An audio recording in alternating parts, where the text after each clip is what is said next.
ರೈತರು ಮಕ್ಕಳು ಮುಂದೆ ಬರ್ಬೇಕು ಅಂತ ಏನ್ ಹೇಳ್ತೀವಲ್ಲ, ಸೊ ನೋಡಿ ಇದೊಂದು ಉದಾಹರಣೆ. ನಮ್ಮ ತಂದೆ ರೈತ. ಅವರ ಒಂದು ಮೈಂಡ್ ಸೆಟ್ ಏನಂದ್ರೆ ಹುಡುಗಿಯರು ಓದ್ಬಾರ್ದು, ಸಾಕು ನಿಲ್ಲಿಸು, SLCನೇ ಸಾಕು ಅಂತ ಅಪ್ಪ ಹೇಳಿದ್ರು. ಮದ್ವೆ ಮಾಡಕ್ಕೆ ಟ್ರೈ ಮಾಡಿದ್ರು. ಅಂದ್ರೆ ಕಾನ್ವೆಂಟ್ ಕಾಲೇಜಿಗೆ ಹೋಗ್ತೀಯಾ, ಎಷ್ಟೋ ದುಡ್ಡು ಬೇಕು, ಬೇಡ ಹಾಗಂತ ಅವ್ರಿಗೆ ಕಾನ್ಫಿಡೆಂಟ್ ಇರ್ಲಿಲ್ಲ.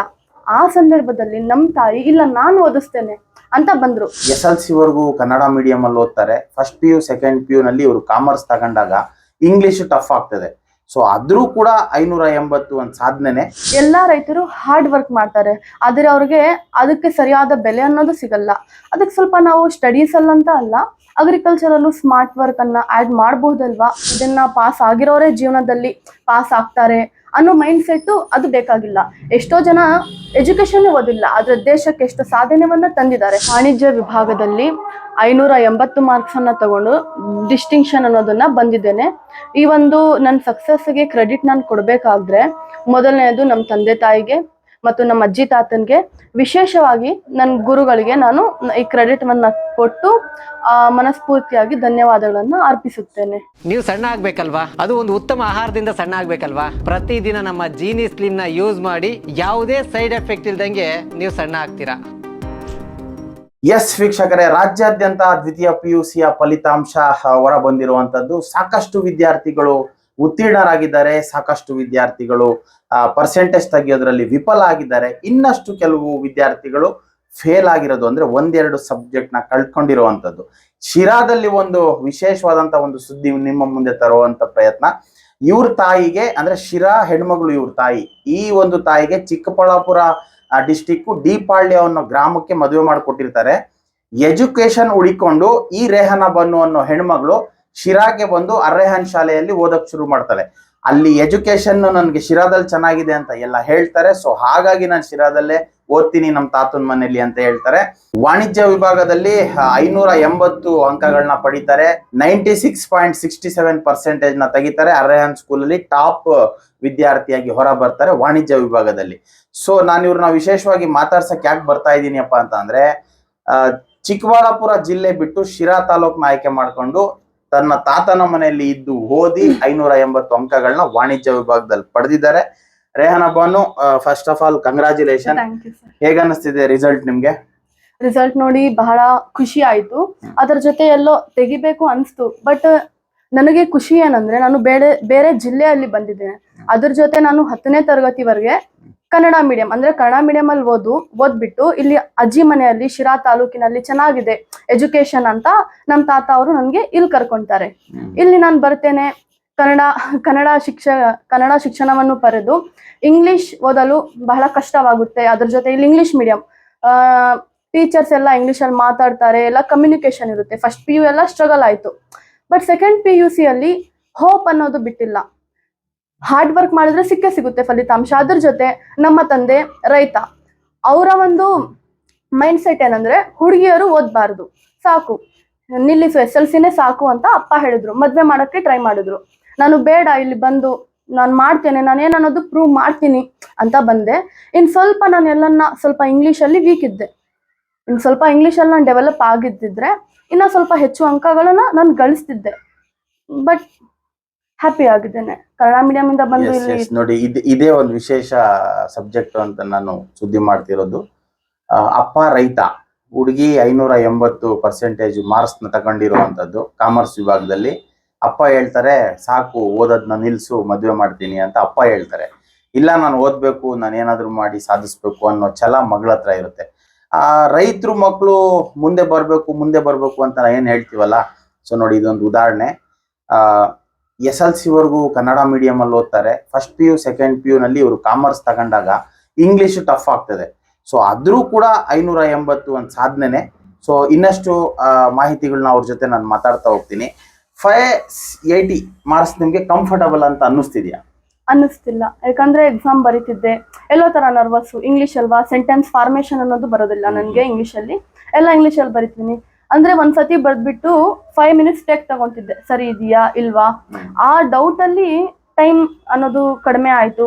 ಎಲ್ಲಾನ ಸ್ವಲ್ಪ ನರ್ವಸ್ ಇದ್ದೆ. ಅದ್ರ ಜೊತೆ ತಂದೆ ಜ್ಞಾಪನ ಬರೋದು, ತಾಯಿ ಜ್ಞಾಪನ ಬರೋದು, ಹೀಗೆಲ್ಲ ಆಗ್ತಿತ್ತು ಎಕ್ಸಾಮ್ ಬರಿಬೇಕಾದ್ರೆ. ತಂದೆ ಯಾಕೆ ಜ್ಞಾಪನ ಬರೋರು? ರೈತ ಅಲ್ವಾ, ಎಲ್ಲಿ ಈಗ ಬಂದಿದ್ದೀನಿ, ನಾನು ಇಲ್ಲಿ ಓದ್ತೀನಿ, ನಾನು ಏನು ನನ್ನ ಒಂದು ಕೆಪಾಬಿಲಿಟಿ ಅನ್ನೋದನ್ನ ತೋರಿಸ್ತೀನಿ ಅಂತ ಬಂದಿದ್ದೇನೆ. ಅದು ನನ್ನ ಕೈಯಲ್ಲಿ ಅಚೀವ್ ಆಗುತ್ತೋ ಇಲ್ವೋ ಅನ್ನೋದೊಂದು ನರ್ವಸ್ ಭಯ ಎಲ್ಲ ಅಲ್ಲಿ ನೆಗೆಟಿವ್ ಎಫೆಕ್ಟ್ ಅನ್ನೋದು ಬರ್ತಿತ್ತು. ಅದ್ರಿಂದ ಒಂದು 10 ಅಂಕ ನಂದು ಹೋಯ್ತು ಅಂತ ಅನ್ಸುತ್ತೆ. ಆದ್ರೂ ಬಂದಿದೆ ಅಲ್ಲ ಅಂತ ಖುಷಿ, ಅಂದ್ರೆ ಇದು ಬೆಳೆಯೋ ಮೈಂಡ್ ಸೆಟ್ ಅಲ್ಲಿ ಎಷ್ಟೆಲ್ಲ ಥಿಂಕ್ಗಳಿರ್ತವೆ, ಯೋಚನೆಗಳಿರ್ತವೆ ಅನ್ನೋದಕ್ಕೆ ಇದೊಂದು ಎಕ್ಸಾಂಪಲ್ ಅಂತಾನೆ ಹೇಳ್ಬೋದು. ಎಕ್ಸಾಮ್ ಬರಿಬೇಕಾದ್ರೆ ಅಪ್ಪ ನೆನ್ಪು ಬರೋರಂತೆ. ಯಾಕೆ? ಅಪ್ಪ ರೈತ. ನಾನ್ ಬರೆಯೋ ಎಕ್ಸಾಮ್ ಅಲ್ಲಿ ಹೆಚ್ಚು ಕಮ್ಮಿ ಆದ್ರೆ ಅಪ್ಪ ಮೊದ್ಲೇ ಹೇಳಿದ್ರು ಮದುವೆ ಮಾಡ್ಬಿಡ್ತೀನಿ ಅಂತ. ಸೊ ಆ ಟೆನ್ಷನ್ ಇವ್ರಿಗೆ 10 ರಿಂದ 15 ಮಾರ್ಕ್ಸ್ ಹಿಂದೆ ತಗೊಂಡೋಗ್ಬಿಟ್ಟಿದೆ ಅಂತ ಹೇಳ್ತಾವ್ರೆ. ಸೊ ಮೇಡಮ್, ನಾನು ಈಗ ಈ ಒಂದು ವಿಡಿಯೋ ಮಾಡೋ ಉದ್ದೇಶ ಏನು, ರೆಹಾನಾ ಬಾನು 580, 550, 500 ತಗೊಂಡಿರ್ತಾರೆ, ಜಸ್ಟ್ ಪಾಸ್ ಆಗಿರ್ತಾರೆ. ಇಂಥವ್ರು ನಮ್ಗೆ ಫ್ಯೂಚರ್ ಇಲ್ಲ ಅಂತ ಯೋಚನೆ ಮಾಡ್ತಾರೆ. ಸೊ ಇಂಥ ಸ್ಟೂಡೆಂಟ್ಗಳಿಗೆ ನೀವು ಏನ್ ಹೇಳ್ತೀರಾ? 580ಗಿಂತ ಜಾಸ್ತಿ ತೆಗಿರೋರು ಇದ್ದಾರೆ, ಅದರಿಂದ ಎಷ್ಟೋ ಜನ ಕಡಿಮೆ ತೆಗೆದು ಫೇಲ್ ಆಗಿರೋರು ಇದ್ದಾರೆ. ಈ ದ್ವಿತೀಯ PUC ಅನ್ನೋದು ಮೊದಲನೇ ಘಟ್ಟ. ನಾವು ಮುಂದೆ ಹೋಗ್ಬೇಕು, ನಾವೇನ ಸಾಧನೆ ಮಾಡ್ಬೇಕು ಅನ್ನೋದಕ್ಕೆ ಒಂದು ಸರ್ಟಿಫೈಡ್ ನಮಗೆ ಕಲ್ಸುತ್ತಲ್ವಾ, ಅದು ಮಾತ್ರ ಈ ಎಕ್ಸಾಮ್. ಆದ್ರೆ ಇದನ್ನ ಪಾಸ್ ಆಗಿರೋರೇ ಜೀವನದಲ್ಲಿ ಪಾಸ್ ಆಗ್ತಾರೆ ಅನ್ನೋ ಮೈಂಡ್ ಸೆಟ್ ಅದು ಬೇಕಾಗಿಲ್ಲ. ಎಷ್ಟೋ ಜನ ಎಜುಕೇಶನ್ ಓದಿಲ್ಲ, ಆದ್ರೆ ದೇಶಕ್ಕೆ ಎಷ್ಟು ಸಾಧನೆವನ್ನ ತಂದಿದ್ದಾರೆ ಅದ್ ನಾವು ನೋಡಿದೀವಿ. ನನಕ್ಕಿಂತ ಜಾಸ್ತಿ ಎಷ್ಟೋ ಜನ ಕರ್ನಾಟಕದಲ್ಲಿ ಬಂದಿದ್ದಾರೆ, ಅವರೆಲ್ಲರಿಗೂ ಕಂಗ್ರಾಟ್ಸ್. ಇನ್ನ ಯಾರು ಕಡಿಮೆ ತೆಗ್ದಿದ್ದಾರೆ, ಇದು ಕಡಿಮೆ ತೆಗ್ದಿದೀವಿ ಅಂದ್ರೆ ಜೀವನದಲ್ಲಿ ಏನ್ ಸಾಧನೆ ಮಾಡಕ್ ಆಗೋದಿಲ್ಲ ಅಂತ ನೆಗೆಟಿವ್ ಯಾರು ತಗೊಂಡ್ಬೇಡಿ. ಏನಿಲ್ಲ, ಮುಂದೆನೂ ಇನ್ನ ನಿಮ್ಗೆ ಅವಕಾಶಗಳನ್ನ ಬಹಳ ಚೆನ್ನಾಗಿದೆ ಕರ್ನಾಟಕದಲ್ಲಿ, ಹೋಗಿ ಮುಂದೆ ಹೋಗಿ. ನೋಡಿ, ಇದು ಎಲ್ಲರೂ ಅರ್ಥ ಮಾಡ್ಕೋಬೇಕು. ಸೆಕೆಂಡ್ PUC ಅನ್ನೋದು ಮೊದಲನೇ ಘಟ್ಟ. ಇಲ್ಲಿ ಜಸ್ಟ್ ಪಾಸ್ ಆದ್ರೂ ಅಂಜೋಂಗಿಲ್ಲ, ಫಸ್ಟ್ ಕ್ಲಾಸ್ ಬಂದ್ರು ತೊಂದ್ರೆ ಇಲ್ಲ, ಸೆಕೆಂಡ್ ಕ್ಲಾಸ್ ಬಂದ್ರು ತೊಂದ್ರೆ ಇಲ್ಲ, ಜಸ್ಟ್ ಪಾಸ್ ಆಗಿದ್ದೀವಿ ಅನ್ನೋರು ತೊಂದ್ರೆ ಇಲ್ಲ. ಯಾಕಂದ್ರೆ ಇದು ಮೊದಲನೇ ಹಂತ. ಇದಾದ್ಮೇಲೆ ನಾವು ಮನ್ಸ್ ಮಾಡಿದ್ರೆ ಮುಂದೆ ಹೋಗ್ಬೋದು, ಏನ್ ಬೇಕಾದ್ರೂ ಸಾಧನೆ ಮಾಡ್ಬೋದು ಅನ್ನೋದು ಇವ್ರ ಬಾಯಿಂದ ನಾವು ಕೇಳ್ತಿರೋವಂಥದ್ದು. ಸೊ ಈಗ ರ್ಯಾಂಕ್ ತಗೊಂಡಿರ್ತಾರೆ, ಸೆಲೆಬ್ರೇಷನ್ ಮಾಡ್ತಾರೆ ಮನೆಯಲ್ಲಿ. ಕಡಿಮೆ ಮಾರ್ಕ್ಸ್ ತಗೊಂಡಿರೋರು ಅಳ್ತಾ ಕೂತ್ಕೊಂತಾರೆ. ಅಳ್ತಾ ಕೂತ್ಕೊಂಡು ಟ್ರಸ್ಟ್ ತಗೊಂಡ್ರೆ ಮುಂದೆ ಹೋಗಕ್ ಆಗಲ್ಲ. ಅವ್ರಿಗೆ ಏನಾದ್ರು ಒಂದ್ ಒಳ್ಳೆ ಅಡ್ವೈಸ್ ಕೊಡ್ತೀರಾ? ಈಗ ನೀವ್ ಹೇಳಿದ್ರಿ, ನಾನು ಅಪ್ಪಂದು ಯೋಚನೆ, ನಮ್ದು ಇನ್ನೊಂದು ಯೋಚನೆ ಯಾವ್ದೋ ಇತ್ತು, ಒಂದು 10-15 ಮಾರ್ಕ್ಸ್ ಕಡಿಮೆ ಬಂತು ಅಂತ. ಹೌದಾ? ಈಗ ನಿಮ್ಗೆ ಫ್ರೀಯಾಗಿ ನಿಮ್ಗೆ ಎಲ್ಲಾ ತರ ಓದಿ ಅಂತ ಸಪೋರ್ಟ್ ಇದ್ದಿದ್ರೆ ನೀವ್ ಎಷ್ಟು ರೀಚ್ ಆಗ್ತಿದ್ರಿ? ನಾನು 590 ರೀಚ್ ಆಗ್ತಿದೆ. 10 ಮಾರ್ಕ್ಸ್ ನ ಟೆನ್ಷನ್ ಅಲ್ಲೇ ಹೋಗಿದೆ.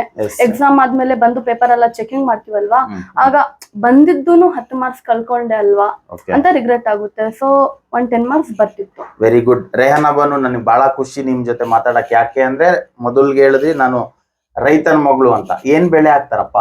ಅಪ್ಪ ರಾಗಿ ಹಾಕ್ತಾರೆ, ಜೋಳ. ನಮ್ಮ ಹೊಲದಲ್ಲಿ ಅದು ಸೂಟೇಬಲ್. ಹಾಗೆ ಚೆನ್ನಾಗಿ ಬೆಳಿತಾರೆ. ಒಟ್ಟಲ್ಲಿ ಬೆಳಿತಾರೆ, ರಾಗಿ ಬೆಳಿತಾರೆ, ಜೋಳ ಬೆಳಿತಾರೆ. ರೈತರು ಮಗಳು ರೆಹಾನಾ ಬಾನು. ಎಸ್, ಬಹಳ ಖುಷಿ ಆಗುತ್ತೆ ಇಂತ ಸುದ್ದಿ ಮಾಡೋದಕ್ಕೆ. ಸೊ ನಿಮ್ ಫ್ಯೂಚರ್ ಏನ್ ಹುಡುಕೊಂತೀರಾ ಅಂದ್ರೆ, ಅಪ್ಪ ಕಷ್ಟ ಪಡೋದ್ ನೋಡಿದೀರಾ, ಗೊತ್ತಾ? ಕಳೆ ತೆಗಿಯೋದು, ಔಷಧಿ ಹೊಡಿಯೋದೆಲ್ಲ ನೀವು ಕೆಲಸ ಮಾಡಿದೀರಾ? ಕೆಲಸ ಅಂತೂ ಮಾಡಿಲ್ಲ, ಅಪ್ಪ ಎಲ್ಲ ಮಾಡ್ತಿದ್ರಲ್ಲ, ಆಗ ಅಲ್ಲಿ ಕುತ್ಕೊಂಡು ನೋಡಿದ್ದೀನಿ. ನೋಡಿದೀರಾ? ಇದು ಊಟ ಎಲ್ಲ ತಗೊಂಡ್ ಹೋಗಿದ್ದೀರಾ? ಹೋಗಿದ್ದೀವಿ. ಬುತ್ತಿ ಇಲ್ಲ, ನಮ್ ದೊಡ್ಡಪ್ಪ ಕರ್ಕೊಂಡು ಹೋಗ್ತಿದ್ರು. ಒಟ್ಟು ಹಿಡ್ಕೊಂಡು ಹೋಗಿದ್ದೀರಾ? ತಲೆ ಮೇಲೆ ಇಲ್ಲ ಅಂದ್ರು ಕೈಯಲ್ಲಿ. ಈಗ ಡಿಜಿಟಲ್ ಯುಗ ಅಲ್ಲ, ಮೊದ್ಲು ನಾವು ಹಳ್ಳಿ ಕಡೆ ಬುತ್ತಿ ಎತ್ಕೊಂಡ್ ಬರ್ತಿದ್ವಿ. ಡಿಜಿಟಲ್ ಯುಗದ ಹೆಣ್ಮಕ್ಳ ಏನಪ್ಪ, ಈಗ ಹಿಂಗ್ ಕ್ಯಾರಿಯರ್ ಹಿಡ್ಕೊಂಡು ಹೋಗ್ತಾರೆ. ನಾವು ಅಡ್ಜಸ್ಟ್ ಮಾಡ್ಕೋಬೇಕು. ಸೊ ರೆಹಾನಾ ಬಾನು, ಈಗ ಇನ್ನೊಂದು ವಿಶೇಷ ಏನಂದ್ರೆ, ಆಯ್ತು 580 ಮಾರ್ಕ್ಸ್ ತಗೊಂಡಿದ್ದೀರಾ, ಬಹಳ ಖುಷಿ ಇದ್ದಾರೆ ನಿಮ್ ಫ್ಯಾಮಿಲಿಲಿ. ಈ ಖುಷಿನ ಯಾವ ತರ ಹಂಚ್ಕೊಂತೀರಾ ನೀವು? ಖುಷಿಯಿಂದ ಈಗ ಸರ್ ಅವಾಗ್ಲೇ ಕ್ವಶನ್ ಕೇಳಿದ್ರು. ಹೆಚ್ಚು ಅಂಕ ತೆಗ್ದಿರೋರು ಖುಷಿ ಪಡ್ಕೊಂಡು ಸೆಲೆಬ್ರೇಷನ್ ಮಾಡ್ತಾರೆ, ಕಡಿಮೆ ಅಂಕ ತೆಗ್ದಿರೋರು ಅಳ್ಕೊಂಡು ಕುತ್ಕೊಂತಾರೆ. ನೋಡಿ, ಇಲ್ಲಿ ಎರಡರಲ್ಲಿ ನಾವು ಗಮನ ಆಗ್ಬೇಕಂದ್ರೆ, ಸೆಲೆಬ್ರೇಷನ್ ಮಾಡುವಾಗ ಜೊತೆಯಲ್ಲಿ ಯಾರಿರ್ತಾರೆ? ತಂದೆ ತಾಯಿ ಇರ್ತಾರೆ, ಮಕ್ಕಳಿಗೆ ಪ್ರೋತ್ಸಾಹ ಮಾಡ್ತಾರೆ. ಅದೇ ಅನುತ್ತೀರ್ಣ ಅಂಕವನ್ನ ತಗೊಂಡಿರ್ತಾರಲ್ಲ ಮಕ್ಕಳು, ಅವ್ರು ಅಳ್ಕೊಂಡು ಕುತ್ಕೊಂತಾರೆ. ಆಗ ಜೊತೆಯಲ್ಲಿರೋ ಜವಾಬ್ದಾರಿ ಯಾರ್ದಂದ್ರೆ ತಂದೆ ತಾಯಿದು. ಅವ್ರು ಇರ್ಬೇಕು, ಅವ್ರ ಪ್ರೋತ್ಸಾಹ ಅನ್ನೋದನ್ನ ಮಾಡಿದ್ರೆ ಅವ್ರು ನೆಕ್ಸ್ಟ್ ಸಾಧನೆ ಮಾಡ್ತಾರೆ. ನೋಡು, ಕಂಪ್ಯಾರಿಸನ್. ಈಗ ನಾನ್ ಬಂದಿದ್ದಂತಾನೆ ನಮ್ಮ ಫ್ರೆಂಡ್ಸ್ ಅವರೆಲ್ಲರೂ ಕಂಪ್ಯಾರಿಸನ್ ಅನ್ನೋದು ಮನೇಲಿ ನಡೀತಿದೆ. ಅಷ್ಟು ತೆಗ್ದಿದ್ಯಾ, ಇನ್ನ ತೆಗಿಬೇಕಾಗಿತ್ತು. ಹೀಗೆ ತಂದೆ ತಾಯಿಯವ್ರು ಮಾಡಬಾರ್ದು. ನೋಡಿ, ಅವ್ರು ನಿಮ್ಮ ಮಕ್ಕಳು, ನಿಮಗಿರ್ಬೇಕು ಭರವಸೆ ಅನ್ನೋದು. ಅವ್ರೇನ ಒಂದು ಗೆಲ್ತಾರೆ. ಒಂದು ಸತಿ ಸೋಲ್ ಬಿಟ್ರೆ ಅದು ಕೊನೆಯದಲ್ಲ, ಮುಂದೆ ಅವಕಾಶಗಳು ಬರ್ತಾವೆ. ಅದಕ್ಕೆ ಕಾನ್ಫಿಡೆಂಟ್ ಅನ್ನೋದು ಇರ್ಬೇಕು. ಅದನ್ನ 100% ತುಂಬೋರು ಯಾರಂದ್ರೆ ಅದು ತಂದೆ ತಾಯಿಗಳ ಕೈಯಲ್ಲಿರೋದು ಮಾತ್ರ ಸಾಧ್ಯವಾಗುತ್ತೆ. ಅದಕ್ಕೆ ಯಾರ್ಯಾರು ಈ ಸತಿ ಕಡಿಮೆ ಮಾರ್ಕ್ಸ್ ಅನ್ನ ತೆಗ್ದಿದ್ದಾರೆ, ಅವ್ರ ತಂದೆ ತಾಯಿ ಜೊತೆಯಲ್ಲಿರ್ರಿ, ಅವ್ರಿಗೆ ಪ್ರೋತ್ಸಾಹ ಅನ್ನೋದನ್ನ ಮಾಡಿ, ಅವ್ರ ನೆಕ್ಸ್ಟ್ ಇಯರ್ ಇನ್ನೂ ದೊಡ್ಡ ಸಾಧನೆವನ್ನ ಮಾಡ್ತಾರೆ. ಯಾರು ಜಾಸ್ತಿ ಅಂಕ ತೆಗ್ದಾರೆ ಅವ್ರಿಗೆ ಏನ್ ಮಾಡ್ಬೇಕು ತಂದೆ ತಾಯಿಗಳು? ಅವ್ರಿಗಿನ್ನ ಪ್ರೋತ್ಸಾಹ ಮಾಡ್ಬೇಕು, ಅವ್ರು ಕೇಳ್ಬೇಕು. ಈಗ ಹೆಂಗಂದ್ರೆ ಮನೆಯಲ್ಲಿ ನೋಡಪ್ಪ CA ಮಾಡು, CMA ಮಾಡು, ಹೆಂಗ್ ಮೇಜರ್ ಏನಿದೆ ಅದನ್ನೇ ಮಾಡು, ಇಲ್ಲ ಡಾಕ್ಟರು ಇಲ್ಲ ಇಂಜಿನಿಯರು, ಹಾಗಿಲ್ಲ. ಅವ್ರು ಏನ್ ಮಾಡ್ತಾರೆ, ಅವ್ರ ಇಷ್ಟ ಏನು, ಅವ್ರ ಪ್ಯಾಷನ್ ಏನು. ನೋಡಿ ಜಾಬ್ ಮಾಡೋರು ಜಾಸ್ತಿ ಜನ ಇದ್ದಾರೆ. ಜಾಬ್ ಮಾಡಿದ್ರೆ ಅಷ್ಟು ಏನಿರಲ್ಲ, ಏನು ಒಂದೇ ಲೈನಲ್ಲಿ ಗುಂಪುಗಳಲ್ಲಿ ಗೋವಿಂದ ಅಂತಾರೆ ಕನ್ನಡದಲ್ಲಿ, ಹಾಗೋಗ್ಬಾರ್ದು. ಡಿಫ್ರೆಂಟ್. ಫಸ್ಟ್ ಮಕ್ಕಳಲ್ಲಿ ಟ್ಯಾಲೆಂಟ್ ಇರುತ್ತೆ, ಯಾವ ಸ್ಕಿಲ್ ಇದೆ ಅದನ್ನ ತಂದೆ ತಾಯಿ ಐಡೆಂಟಿಫೈ ಮಾಡ್ಬೇಕು, ಆ ರೂಟಲ್ಲಿ ಅವ್ರಿಗೆ ಕಳಿಸ್ಬೇಕು. Yes yes, super. ಈಗ ರೇಹನ್ನ ಬಾನು ಅವರೇ, ಬಹಳ ಖುಷಿ ಆಯ್ತು, ತುಂಬಾ ಚೆನ್ನಾಗಿ ಮಾತಾಡ್ತೀರಾ. ನಿಮ್ ತಂದೆ ಮತ್ತೆ ನಿಮ್ ತಾಯಿ 580 ಅಂಕ ಪಡೆದಿದ್ದೀರಾ, ಸೆಕೆಂಡ್ PUC ವರೆಗೂ ನಿಮ್ಮನ್ನ ಓದಿಸಿದ್ದಾರೆ. ದೇವ್ರ ದಯೆ ನಿಮ್ಮನ್ನ ಮದ್ವೆ ಮಾಡಿ ಕಳ್ಸಿಲ್ಲ. ಈಗ ಮುಂದೆ ಏನಾಗುತ್ತೋ ನನಗ್ ಗೊತ್ತಿಲ್ಲ. ಈ ಸಂದರ್ಭದಲ್ಲಿ ಇವತ್ತಿನ ದಿವಸಕ್ಕೆ ನಿಮ್ಮ ಅಪ್ಪ ಅಮ್ಮಂಗೆ ನೀವು ಯಾವ ತರ ಕ್ರೆಡಿಟ್ ಕೊಡ್ತೀರಾ ಇವತ್ತಿನ ದಿವಸ? ಅಪ್ಪ ನನ್ನ ಮೇಲೆ ಅಷ್ಟು ಭರವಸೆ ಇಕ್ಕಿರ್ಲಿಲ್ಲ, ಅವ್ರಿಗೆ ಸ್ವಲ್ಪ ಕಾನ್ಫಿಡೆಂಟ್ ಇರಲಿಲ್ಲ ಹೆಣ್ಮಗು ಬಗ್ಗೆ. ಆದರೆ ಈಗ ಅವ್ರು ಖುಷಿ ಪಡ್ತಿದ್ದಾರೆ, ಸರಿ ನಾನು ಓದಿಸ್ತೀನಿ ಡಿಗ್ರಿ ಅಂತ ಅವ್ರು ಮಾತು ಕೊಟ್ಟಿದ್ದಾರೆ. ಆದರೆ ಈ 2 ವರ್ಷ ನನ್ನ ಜೊತೆ ಇರೋದು ನನ್ನ ತಾಯಿ. ಟೈಲರಿಂಗ್ ಮಾಡಿ ಎಲ್ಲ ಫೀಸನ್ನ, ಇಲ್ಲಿ ಕಾನ್ವೆಂಟ್ ಅಂದರೆ ಹೆಚ್ಚು ದುಡ್ಡು ಆಗೇ ಆಗುತ್ತೆ. ಒಂದು ಹೆಣ್ಣು ಆಕೆ ಓದಿಲ್ಲ, ಮೊದಲನೇದು ಆಕೆ ಓದಿಲ್ಲ, ಯಾರ ಸಪೋರ್ಟು ಇಲ್ಲ. ಅಂಥದ್ರಲ್ಲಿ ನಾನು ಓದಿಸ್ತೀನಿ ಅಂತ ನನ್ನ ಮೇಲೆ ನನಗೆ ಇರಲಿಲ್ಲ ಕಾನ್ಫಿಡೆಂಟು. ಆಗ ನನ್ನ ಜೊತೆಗೆ ಇದ್ಲು ಒಬ್ಬ ಹೆಣ್ಣು ಅಂದರೆ ಅದು ನನ್ನ ತಾಯಿ. ನನ್ನ ತಾಯಿಗೆ ನನ್ನ ಕೈಯಲ್ಲಿ ನಾನು ಏನು ಮಾಡೋಕ್ಕಾಗುತ್ತೆ ಅದಕ್ಕಿಂತ ಹೆಚ್ಚಾಗಿ ನಾನು ಮಾಡ್ತೀನಂತ ಈ ಸಂದರ್ಭದಲ್ಲಿ ಅವ್ರು ನಾನು ಮಾತು ಕೊಡ್ತೇನೆ. ಎಸ್ ವೀಕ್ಷಕರೇ, ಇದು ನೋಡಿ ಬಹಳ ವಿಶೇಷ ಅಂತ ನಾನು ಮೊದಲಿಂದಾನು ಹೇಳ್ತಾ ಇದ್ದೀನಿ. ಅಪ್ಪ ರೈತ, ಅಮ್ಮ ಟೈಲರಿಂಗ್ ಕೆಲಸ ಮಾಡ್ತಾರೆ. ಅಮ್ಮ ಟೈಲರಿಂಗ್ ಕೆಲಸ ಮಾಡಿ ಈ ಕಾರ್ಮೆಂಟ್ ಫೀಸು ಅಂದರೆ ಫಸ್ಟ್ PU ಸೆಕೆಂಡ್ PU ಅದಕ್ಕೆ ಬೇಕಾದಂಥ ಸಂಬಂಧಪಟ್ಟ ಇವ್ರ ಎಜುಕೇಷನ್ಗೆ ಎಲ್ಲಾನು ಕೂಡ ತಾಯಿ ಸಪೋರ್ಟ್ ಮಾಡ್ತಾರೆ. ಅಪ್ಪ ರೈತರು ಕೆಲಸ ಮಾಡ್ತಾರೆ. ಈ ಒಂದು ಫ್ಯಾಮಿಲಿಲಿ ಹುಟ್ಟಂತ ಹೆಣ್ಮಕ್ಳು ಮುಂದೆ ಹೇಗೆ ಬರಬೇಕು ಅನ್ನೋದಕ್ಕೆ ಒಂದು ಉದಾಹರಣೆ ಅಂತಾನೆ ಇವ್ರು ಹೇಳ್ಬೋದು. ಸೊ ಅದಕ್ಕೆ ಇದು ವಿಶೇಷವಾದಂಥ ಎಪಿಸೋಡು. ತುಂಬ ಚೆನ್ನಾಗೂ ಕೂಡ ಮಾತಾಡ್ತವ್ರೆ. ನಾವು ಹೇಳೋದಿಷ್ಟೇ, ಅಪ್ಪ ರೈತ ಆದ್ರು, ಅಮ್ಮ ಟೈಲರಿಂಗ್ ಕೆಲಸ ಮಾಡಿದ್ರು, ಬಹಳ ಬೆವರು ಸುರಿಸಿ ಈ ಒಂದು ಹೆಣ್ಮಗಳನ್ನ ಸೆಕೆಂಡ್ PUC ವರೆಗೂ ದಡ ಸೇರಿಸಿದ್ದಾರೆ. ಈ ಒಂದು ಅಚೀವ್ಮೆಂಟ್ ಮಾಡಬೇಕು. ಇವತ್ತು ನನ್ನ ಜೊತೆ ಮಾತಾಡ್ತಿರೋ ರೇಹನ್ನ ಬಾನು ನಾಳೆ ಸ್ಟೇಟ್ ಮೀಡಿಯಾದಲ್ಲಿ ಕುತ್ಕೊಂಡು ಮಾತಾಡಬೇಕು ಅನ್ನೋದೇ ನಮ್ಮ ಆಶಯ ಇರ್ತೈತೆ. ಎಸ್, ರೇಹನ್ನ ಬಾನು ಒಳ್ಳೆ ಮಾರ್ಕ್ಸ್ ತಗೊಂಡು ಖುಷಿ ಹಂಚ್ಕೊಂಡಿದ್ರಿ, ಅಪ್ಪ ಅಮ್ಮಗೂ ಕ್ರೆಡಿಟ್ ಕೊಟ್ರಿ. ಓಕೆ, ನಿಮ್ಮ ಎಜುಕೇಶನ್ ಜರ್ನಿಲಿ ಯಾವ್ದಾದ್ರು ಒಂದು ಫೀಲಿಂಗ್ ಅಂದ್ರೆ ದುಃಖ ಆಗಿರುವಂತ ಒಂದು ಯಾವ್ದಾದ್ರು ಘಟನೆ ಹೇಳ್ಕೊಬೋದಾ ಎಜುಕೇಶನ್ಗೆ ಸಂಬಂಧಪಟ್ಟಿದ್ದು? ಈಗ SLCಗೆ ಹೋಗ್ತಾ ಇರ್ತೀರಾ, ನಿಮ್ಗೇನೋ ಒಂದು ಬುಕ್ಸ್ ಬೇಕು, ಡೈರಿ ಬೇಕು, ಗೈಡ್ ಬೇಕು, ಆ ಸಂದರ್ಭದಲ್ಲಿ ನಿಮಗೆ ಸಿಗಲ್ಲ, ಬೇರೆ ಮಕ್ಳ ಹತ್ರ ಇರ್ತದೆ. ಅದನ್ನ ಯಾವ ರೀತಿ ನೋವಾಯ್ತು, ಹೆಂಗ್ ನೆನ್ಪು ಮಾಡ್ಕೊಂತೀರಾ? ಹಾಗೆ ನೋವಾಗಿರೋದಂದ್ರೆ ಬಹಳ ಸಂದರ್ಭ ಇದೆ. ಹೇಗಂದ್ರೆ ಈಗ ಕಾನ್ವೆಂಟ್ ಅಲ್ಲಿ ಓದ್ತಿದೀವಿ ಅಂದ್ರೆ ಎಕ್ಸ್ಟ್ರಾ ಫೀಸಸ್ ಇರುತ್ತೆ, ಗೈಡ್ಸು, ಬುಕ್ಸು ಅವೆಲ್ಲ ಇರುತ್ತೆ. ಅದ್ರ ಜೊತೆ ನಮ್ಮ ಕಾಲೇಜು 2 ಕಿಲೋಮೀಟರ್ ದೂರ ಇರೋದು. ಆಗ ಆಟೋ ಫೀಸು ತಗೊಂತಿದ್ರು. ಆ ಸಂದರ್ಭದಲ್ಲಿ ನನ್ನ ಫ್ರೆಂಡ್ಸ್ ಅವರೆಲ್ಲರಿಗೂ ಅಪ್ಪ ಅಮ್ಮ ಎಲ್ಲ ಸೇರಿ ಅವ್ರಿಗೆ ಓದಿಸ್ತಿದ್ರು. ಅದಕ್ಕೆ ಅವ್ರಿಗೇನು ಪ್ರಾಬ್ಲಮ್ ಆಗ್ತಿಲ್ಲ. ಆದರೆ ನನಗೇನ ಒಂದು ಫೀಸು ಇದು ಅಂತ ಬಂದರೆ ನನಗೆ ಭಯ ಆಗ್ತಿತ್ತು. ಅಮ್ಮನಿಗೆ ಮತ್ತೆ ಕೇಳಬೇಕಾ, ಅವರೆಲ್ಲಿಂದ ತರ್ತಾರೆ, ಅವರೆಲ್ಲಿಂದ ಕಷ್ಟಪಡ್ತಾರೆ ಅಂತ. ಆದಷ್ಟು ನಾನು ಅಡ್ಜಸ್ಟ್ ಮಾಡ್ಕೊಂಡು ಕಲ್ತ್ಕೊಂಡಿದ್ದೀನಿ. ಇಲ್ಲಿ ಬಂದು ಕೇಳಕ್ಕೆ ಹೋಗ್ತಿರಲಿಲ್ಲ. ಏನನ್ನ ಫುಲ್ ನೀಡಿದ್ರೆ ಮಾತ್ರ ಅಮ್ಮನಿಗೆ ಕಾಲ್ ಮಾಡ್ತಿದ್ದೆ. ಬೇರೆ ಸಂದರ್ಭದಲ್ಲಿ ಫ್ರೆಂಡ್ಸ್ ಹತ್ರ ತಗೊಳ್ಳೋದಾಗ್ಲಿ ಹೀಗೆ ಅಡ್ಜಸ್ಟ್ ಮಾಡ್ಕೊಂಡಿದ್ದೀನಿ. ಅದೊಂದು ನೋವಾಗ್ತಿತ್ತು. ಎಸ್, ತುಂಬಾ ಕಷ್ಟದಿಂದ ಎಜುಕೇಶನ್ನು, ಅಪ್ಪ ಅಮ್ಮ ರೈತರು, ಟೈಲರಿಂಗು ಇದು ನೋಡ್ಕೊಂಡ್ ಬಂದವರು. ಇಂಥವ್ರು ಮುಂದೆ ಯಾವ್ದಾದ್ರು ದೊಡ್ಡ ಹುದ್ದೆಯಲ್ಲಿ ಹೋದ್ರೆ ನಿಜವಾಗ್ಲೂ ಆ ಅಧಿಕಾರಿಯಾಗಿ ಆ ಜನ ನಿರೀಕ್ಷೆ ಮಾಡೋ ಜನಗಳಿಗೆ ನಿಜವಾದ ನ್ಯಾಯ ದೊರಕಿಸ್ತಾರೆ ಅನ್ನೋದು ನಮ್ದು ನಂಬಿಕೆ. ಸೊ ಇಂತಹ ಸಾಕಷ್ಟು ವಿದ್ಯಾರ್ಥಿಗಳ ಮೇಲೆ ನಿಮ್ಮ ಎಲ್ಲರೂ ಕರ್ನಾಟಕ ಜನತೆ ಆಶೀರ್ವಾದ ಇರಲಿ.